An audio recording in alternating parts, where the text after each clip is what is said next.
નમસ્કાર મિત્રો, અક્ષર અકાદમીના online platform પર હું પ્રોફેસર ડૉક્ટર વી.સી. રાઠોડ આપનું સ્વાગત કરું છું.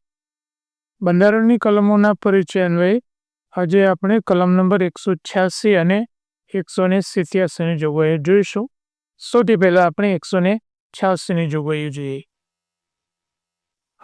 કલમ નંબર 186 અધ્યક્ષ, ઉપાધ્યક્ષ અને સભાપતિ અને ઉપસભાપતિના પગાર અને ભથ્થા. વિધાનસભા હોય તો એના અધ્યક્ષ અને ઉપાધ્યક્ષ, વિધાન પરિષદ હોય તો એના સભાપતિ અને એના ઉપસભાપતિ, એના પગાર અને ભથ્થાની જોગવાઈ કલમ નંબર 186માં છે.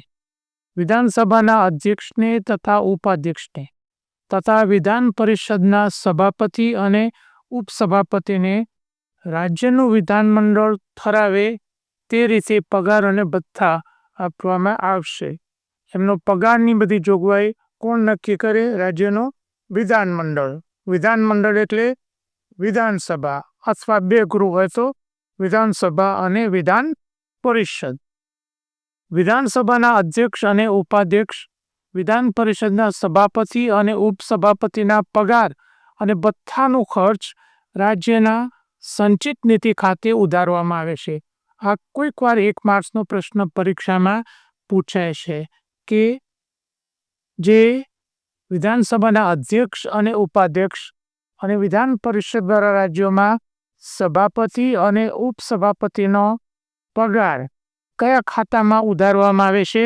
તો રાજ્યના સંચિત નિધિ. 1 માર્ક્સનો પ્રશ્ન પરીક્ષામાં પૂછી શકાય.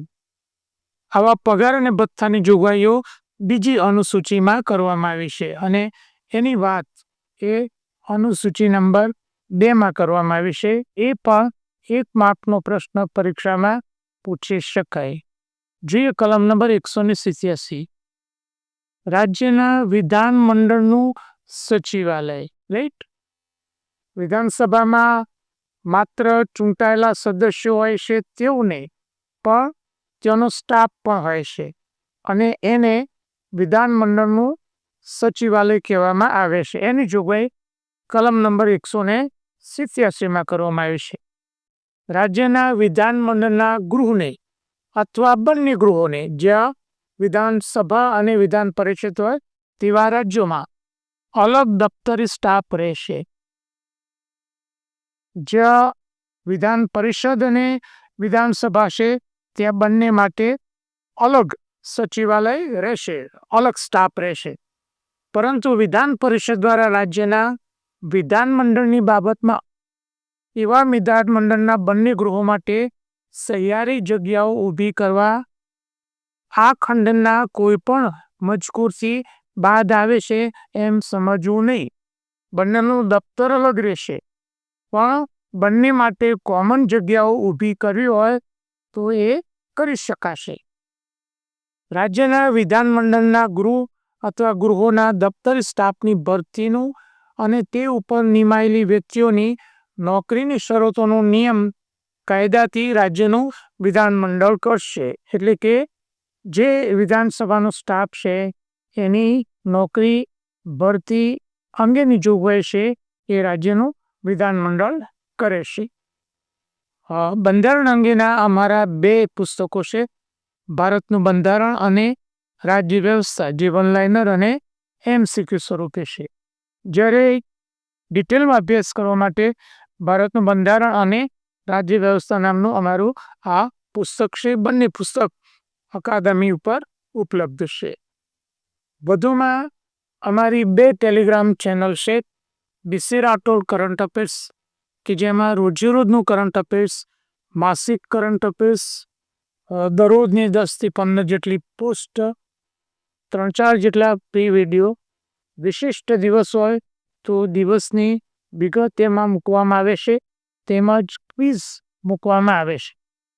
અમારી આ ટેલિગ્રામ ચેનલમાંથી જુદી જુદી પરીક્ષામાં પૂછાયેલ કરંટ અફેર્સના પ્રશ્નોની યાદી અથવા વિગતો અમે અહીંયા મૂકી છે, આપ જોઈ શકો છો. વધુમાં અમારી બીજી ટેલિગ્રામ ચેનલ છે ગૌરવવંતી ગુજરાતી, જેમાં ગુજરાતી ભાષા, ગુજરાતી સાહિત્ય અને ગુજરાતી વ્યાકરણને લગતી પોસ્ટ મૂકવામાં આવે છે.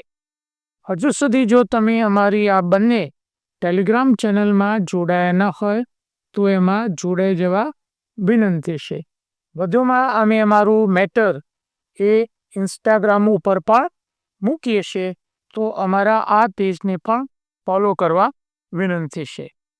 વધુમાં આજનો આ વિડીયો આપને પસંદ આવ્યો હોય તેને લાઈક કરીને શેર કરવાનું ભૂલતા નહીં. અને હજુ સુધી જો તમે અમારી ચેનલને સબસ્ક્રાઈબ કરી નથી તો અમારી યુટ્યુબ ચેનલને સબસ્ક્રાઈબ કરી દેશો અને બેલ આઇકોનને ચાલુ કરવાનું ભૂલતા નહીં.